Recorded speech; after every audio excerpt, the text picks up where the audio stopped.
Good morning, everyone. Thank you very much for being here. Thanks for the introduction. My name is Alexis Bonte, and I'm an entrepreneur. And I'm really here to talk about building up an ideas. How do you sort of, take an idea, all of you here have ideas, and how do you turn that idea into a business? And I'll share some of the experience that I've had doing it. I've been doing basically companies since I'm 21. I'm now 35, and I want to share that experience with you. I think and my idea today.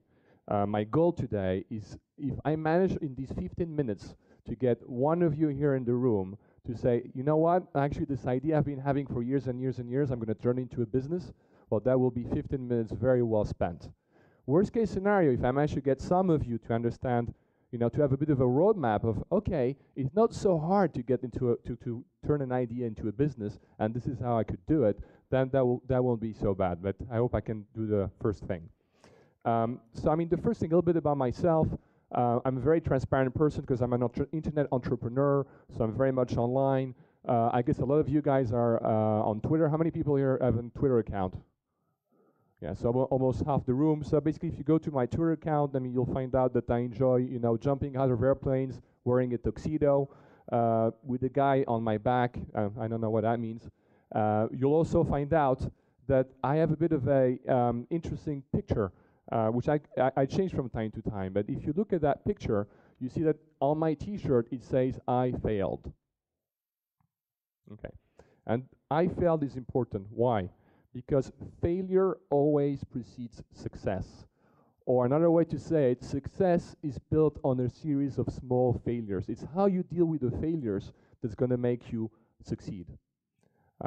And so basically you can also sort of, I also have a LinkedIn account, which is a professional account. And if you kind of read my LinkedIn account, you'll see that I've had quite a few failures. So my first business I started, I managed to convince, I had a friend whose father had a bit of money, and I managed to convince his father after, I think, 10 dinners where he fell asleep half the time to give us $50,000 to start a business, which was called Trade OK. At the same time, as I realized that I needed to learn a few more things, so what did I do? I looked, what are the cool companies out there in Europe that are doing interesting things?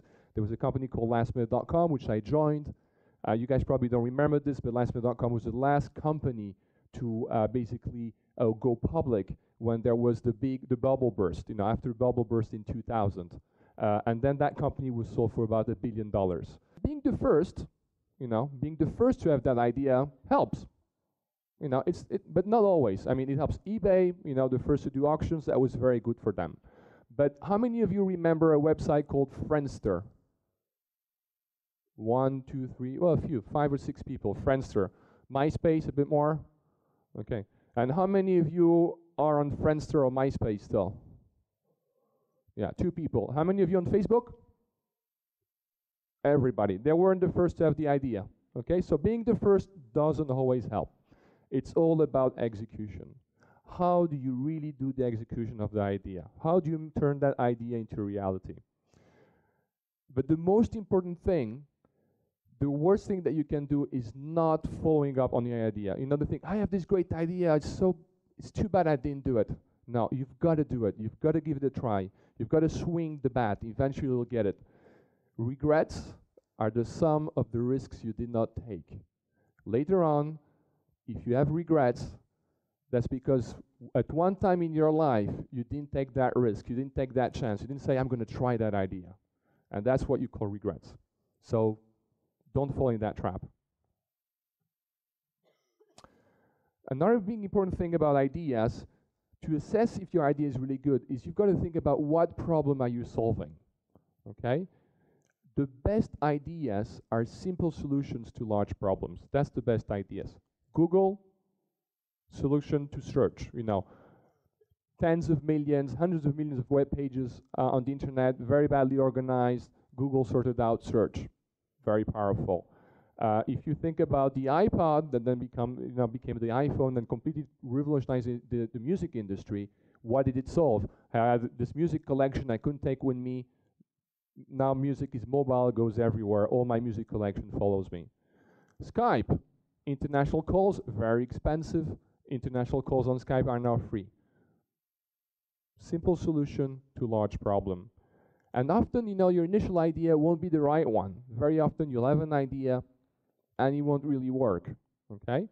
Well, that doesn't matter, because a good team, if you have a good team around you, you can turn any bad idea into a good idea. But if you've got the right idea and you don't have the right people around you, if you've had a bad team, it will fail. So team is extremely, extremely important. So what about the team? Co-founders, who you're working with, are you convincing to be crazy enough to do that idea with you is very, very key. That's really going to break or make your idea. And it's very important that you start with sweat equity. What does sweat equity mean? It means that your co-founders, you need to pick them according to their skills. You need to really be, if you're a business person, you need to find a technical person to work with you. If you're a marketing person, you need to find someone who's more around finance, all sorts of stuff. You need to have a solid team that just puts in sweat, puts in their time, so they can build something. You can build a prototype, something to show about your idea. It's not about cash. Inexperience can be an advantage, because when you're inexperienced, you don't know it's impossible. And if you don't know it's impossible, well, you might just turn it into something possible. And you want smart doers. Very, very smart people, but that aren't doers, worthless. Doers that aren't very smart, dangerous. Very dangerous. So you want smart doers. And you know what? And you want people, you want cool people. You want to have fun. You want people that you can spend. I mean, this is worse than marriage. You know, I mean, you're going to spend every single day with these people, probably for the next 5 years, 7 years, 10 years, for your life. So you better pick those people right. So make sure they're not too serious. And another important thing, there's no I in team. Be very careful about ego. Most of the companies that I see fail, most of the ideas that I see that were great ideas, a great team, really start executing very well and then they fail, was because of ego issues. Oh, I'm the boss of this, oh, I'm the boss of that, no, that's my ego. Be very, very careful about this. And that's the important thing. You do need to have, it's not a democracy, you do need to have one person that drives the vision. It doesn't mean that this is a, Gaddafi-type dictator, but it needs to be one person that drives the vision. One cook in the kitchen. One cook in the kitchen. And then you'll make something nice. I mean, how do you then go about this? A lot of people tell me, yeah, Alexis, but that's really cool, you got started because you had a friend that had some cash, or his father has some cash, so that's how you got started. And so basically, one of the things that you need to remember that is really, really important is, I see a lot of people, especially in Romania, tell me, oh, I have this great idea, I want to raise some money, introduce me to some venture capitalists or some angel investors and all that. And I tell them, guys, it's not possible. You're not going to raise money just on an idea. You've got to put the sweat equity in. You've got to put your time in to make it happen, okay? It's the only way you can do it. And then, at that point, the only people who will be willing to give you some cash, if you need some cash, are friends and family. So either you save some money, or you find somebody who can help you out, or you put on time, or you live on pasta for a few months. But that's how you have to do it. It's the only way you can do that. Okay. So what I was saying, I mean, unless you're these guys, you won't be raising anything. And another thing that is very important when you're launching something, don't spend too much time developing your idea. Launch it quickly. It's very important when you've got an idea. It's very important to get it very early to market to find out if people really like it, if it really has potential. So be quick about launching it. Get feedback, iterate, improve, validate. Spend your time doing those sort of things. Another thing is, don't spend any money in marketing your idea until you know that there's a market for it, until you know that people enjoy and like it. And learn and change the product that you've built as needed. Basically, use this to learn. Another important thing that you need to do is that, actually a good recommendation is, if you guys have some time, there's TED is great to watch, great presentations, all that sort of stuff, but there's an episode online that's called Twist that you should have a look at as well, because that's very, very good in terms of getting information about how to start a business. Another way, how do you get known? A lot of people ask me, okay, but I'm here in Romania, or I'm in Serbia, or I'm in these places, and nobody knows about my company. I'm starting this company and nobody can see it. I say, well, there's a lot of startup competitions all over the world that you can participate. So go there, present your idea, present your prototype, get it in front of people so that people can see it. And that's when maybe you'll start getting some money from angels and people like that. The timing for the launch depends, and the important thing is promote like mad. Tell everybody you meet about your idea, about your company, about what you're doing. Pitch it, try it, see if they understand. Really, really, you've got to spend your time promoting this like crazy. And look bigger than you are. This is the biggest internet event in Europe called Le Web, on the right where you can see the pictures. And at that time, I think eRepublik made less revenues than the bar next door, but we had a big stand there. We were there, we looked big, And that sort of, then people, okay, these guys are players, these guys are serious.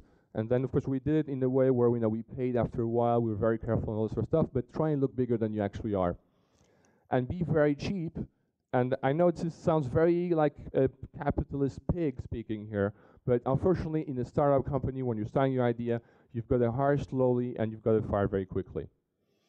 And things will go wrong. So no matter what you do, do not give up. That's the key to success.